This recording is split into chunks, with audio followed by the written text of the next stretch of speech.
നഷ്ടമില്ലാത്ത investment ഏതാ? എൻ്റെ അടുത്ത് ചോദിക്കുകയാണെങ്കിൽ ഞാൻ പറയണ ഇൻവെസ്റ്റ്മെന്റ് ആയിരിക്കും മ്യൂച്വൽ ഫണ്ട്സ്. മ്യൂച്വൽ ഫണ്ട്സ് എന്താണെന്ന് നമുക്ക് ഇന്നത്തെ വീഡിയോയിൽ ക്ലിയർ കട്ടായിട്ട് നോക്കാം. ഓക്കെ, ഒരു 5 മിനിറ്റ് താഴെ നിങ്ങളുടെ അടുത്ത് സമയം സ്പെൻഡ് ചെയ്യാനുണ്ടെങ്കിൽ നിങ്ങൾക്ക് ഈ 5 മിനിറ്റിൽ മ്യൂച്വൽ ഫണ്ട്സിനെ കുറിച്ച് മനസ്സിലാക്കാനായിട്ട് താല്പര്യമുണ്ടെങ്കിൽ this video is for you. Hello guys, it's me Athiran here and welcome back to the channel. അപ്പോൾ നമ്മുടെ ചാനലിൽ പുതിയൊരു വീഡിയോയിലേക്ക് ഹാർദവമായ സ്വാഗതം. ഇന്നത്തെ വീഡിയോയിൽ ഞാൻ പറഞ്ഞ പോലെ തന്നെ മ്യൂച്വൽ ഫണ്ട്സിനെ കുറിച്ചാണ് പറയാൻ പോകുന്നത്. ഈ ഒരു മ്യൂച്വൽ ഫണ്ട്സിനെ കുറിച്ചിട്ട് പറയുമ്പോൾ ഏത് മ്യൂച്വൽ ഫണ്ട്സിൽ ഇൻവെസ്റ്റ് ചെയ്യണം എന്നല്ല ഞാൻ പറയാൻ പോകുന്നത്. മ്യൂച്വൽ ഫണ്ട്സിൻ്റെ കൺസെപ്റ്റ് എന്താണെന്നാണ് ഞാൻ നിങ്ങൾക്ക് പറഞ്ഞു തരാനായിട്ട് പോകുന്നത്. സോ മ്യൂച്വൽ ഫണ്ട്സിനെ കുറിച്ച് നിങ്ങൾക്ക് ഒരു ഐഡിയ വേണമെന്ന് വെച്ചിട്ടുണ്ടെങ്കിൽ ആദ്യം തന്നെ നിങ്ങൾ സ്റ്റോക്ക് മാർക്കറ്റിനെ കുറിച്ചിട്ട് ഒരു ഐഡിയ വേണം. സ്റ്റോക്ക് മാർക്കറ്റ് എന്താണെന്ന് ഞാൻ സിമ്പിളായിട്ട് പറഞ്ഞുതരാം. സ്റ്റോക്ക് മാർക്കറ്റ് എന്ന് പറഞ്ഞിട്ടുണ്ടെങ്കിൽ പാർട്ട്ണർഷിപ്പിൽ തന്നെ വലിയൊരു എക്സ്പാൻഷനാണ് സ്റ്റോക്ക് മാർക്കറ്റിംഗ് എന്ന് പറയുക. ഇതിൻ്റെ തിയറിറ്റിക്കലി ഉള്ള ഡെഫിനിഷൻ ഞാൻ പറയുന്നില്ല, സിമ്പിളായിട്ട് മനസ്സിലാവുന്ന രീതിയിൽ പറഞ്ഞുതരാം. ഇപ്പം ഞാൻ ഒരു ചായക്കട തുടങ്ങിയെന്ന് വിചാരിക്കാം. ആ ചായക്കടയിൽ എനിക്ക് ഒരു വിശ്വാസമുണ്ട്, ഇത് ഞാൻ ഇതിനെ ഡെവലപ്പ് ചെയ്തിട്ടുണ്ടെങ്കിൽ എൻ്റെ ചായക്കട നല്ല രീതിയിൽ ഡെവലപ്പ് ആവും, ഒരുപാട് ആൾക്കാർ ഇവിടെ വരും എന്നുള്ള ഒരു വിശ്വാസം എനിക്കുണ്ട്. പക്ഷേ ഡെവലപ്പ് ചെയ്യാനായിട്ട് എൻ്റെ കയ്യിൽ പൈസ ഇല്ല.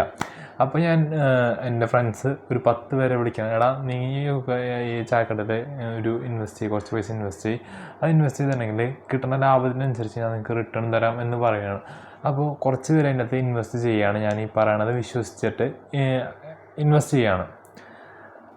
അങ്ങനെ ഇൻവെസ്റ്റ് ചെയ്തപ്പോൾ എനിക്ക് ഒരുപാട് ലാഭം കിട്ടി. അപ്പോൾ ഒരാളിട്ട പൈസ എത്രയാണോ അതിനനുസരിച്ചുള്ള റിട്ടേൺ ഞാൻ ആൾക്ക് കൊടുക്കണം.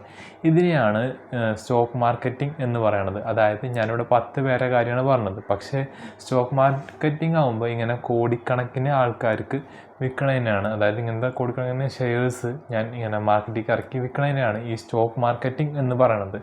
ഈ മ്യൂച്വൽ ഫണ്ട്സ് എന്ന് പറഞ്ഞെങ്കിൽ സ്റ്റോക്ക് മാർക്കറ്റിങ്ങിന് തന്നെ ഒരു എക്സ്പാൻഡഡ് വേർഷനാണ് ഈ മ്യൂച്വൽ ഫണ്ട്സ് എന്ന് പറയുന്നത്.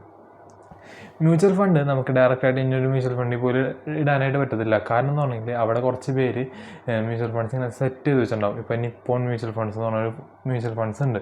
ആ മ്യൂച്വൽ ഫണ്ട്സിൽ നമ്മൾ ഇൻവെസ്റ്റ് ചെയ്യുകയാണെന്ന് വിചാരിക്കുക. ഈ ഒരു മ്യൂച്വൽ ഫണ്ട്സിൽ നിപ്പോണിൻ്റെ ഷെയർസ് മാത്രമല്ല ഉണ്ടാവുക, ഒരുപാട് ഷെയർസ് ഉണ്ടാവും. ചിലപ്പോൾ നമ്മളൊരു 50 രൂപ ഒരു മ്യൂച്വൽ ഫണ്ടിൽ ഇൻവെസ്റ്റ് ചെയ്തിട്ടുണ്ടെങ്കിൽ ആ 50 രൂപയും 50 കമ്പനികൾക്കായിരിക്കും പോവാം. മ്യൂച്വൽ ഫണ്ട്സിൽ മെയിൻലി ഇപ്പോൾ 50 കമ്പനികളിൽ ഒരു കമ്പനി ഫെയിലായിട്ടുണ്ടെങ്കിലും ബാക്കി 49 കമ്പനി ലാഭത്തിലായിരിക്കും. ചിലപ്പോൾ 49 കമ്പനി നഷ്ടത്തിലാണെങ്കിലും ഒരു കമ്പനി ലാഭത്തിലായിരിക്കും.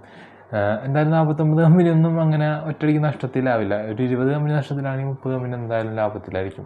ഉദാഹരണം കൊണ്ട് റിസ്ക് കമ്പാരിറ്റീവ്ലി കുറവാണ് മ്യൂച്വൽ ഫണ്ട്സിന്. മനസ്സിലായോ? അതായത് മ്യൂച്വൽ ഫണ്ട്സ് എന്ന് പറഞ്ഞിട്ടുണ്ടെങ്കിൽ നമ്മൾ ഇടുന്ന പൈസ പല പല സ്റ്റോക്കുകളിലേക്ക് ഡൈവേർട്ട് ചെയ്ത് കൊടുക്കണതിനെയാണ് ഈ മ്യൂച്വൽ ഫണ്ട്സ് എന്ന് പറയണത്.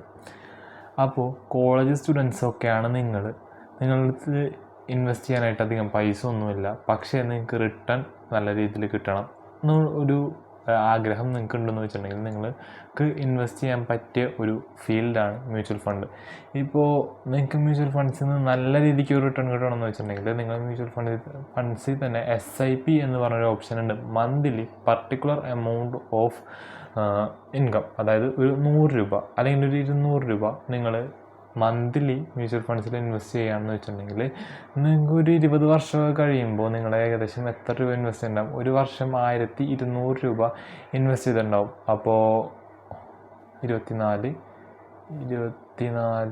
ആവുമ്പോൾ 2400 ഒരു 24,000 രൂപ നിങ്ങൾ ഒരു 20 വർഷം കഴിയുമ്പോഴത്തേനും ഇൻവെസ്റ്റ് ചെയ്തിട്ടുണ്ടാവും. 100 രൂപ വെച്ച് ഒരു മാസമാണ് നിങ്ങൾ ഇൻവെസ്റ്റ് ചെയ്യണമെങ്കിൽ. പക്ഷേ അത് ആ ഒരു 20 വർഷം കഴിഞ്ഞ് നോക്കുമ്പോൾ നിങ്ങൾക്ക് കാണാൻ പറ്റണത് ഈ ഒരു 24,000 രൂപയല്ല, നേരെ മറിച്ച് ലക്ഷം രൂപ വരെ ആവാനായിട്ട് ചാൻസസ് ഉണ്ട്. ഉറപ്പല്ല, ചാൻസസ് ഉണ്ട്. പിന്നെ വേറൊരു പ്രധാനപ്പെട്ട കാര്യം, സ്റ്റോക്സിൽ എപ്പോഴും ലാഭം ഉണ്ടാവുക, നഷ്ടം ഉണ്ടാവും. എനിക്ക് സ്റ്റോക്സിൽ ഇട്ടിട്ട് ഒരുപാട് പൈസ കിട്ടിയിട്ടുമുണ്ട്. ഇപ്പം ഞാൻ ഇട്ടിരിക്കുന്ന സ്റ്റോക്കൊക്കെ നഷ്ടത്തിലാണ്. സോ സ്റ്റോക്സിൽ ലാഭം മാത്രമല്ല ഉണ്ടാവുക, നഷ്ടങ്ങളുണ്ടാവും. സോ അത് ഫേസ് ചെയ്യാനായിട്ട് എല്ലാവരും തയ്യാറായിരിക്കണം. അപ്പോൾ ഹാവ് എ ഗുഡ് ഡേ. അപ്പോൾ നല്ല രീതിയിൽ ക്ലവറായിട്ട് ചിന്തിച്ചിട്ട് നിങ്ങൾക്ക് ഇഷ്ടപ്പെട്ട സ്റ്റോക്കിലോ മ്യൂച്വൽ ഫണ്ട്സിലോ ഒക്കെ ഇൻവെസ്റ്റ് ചെയ്യുക.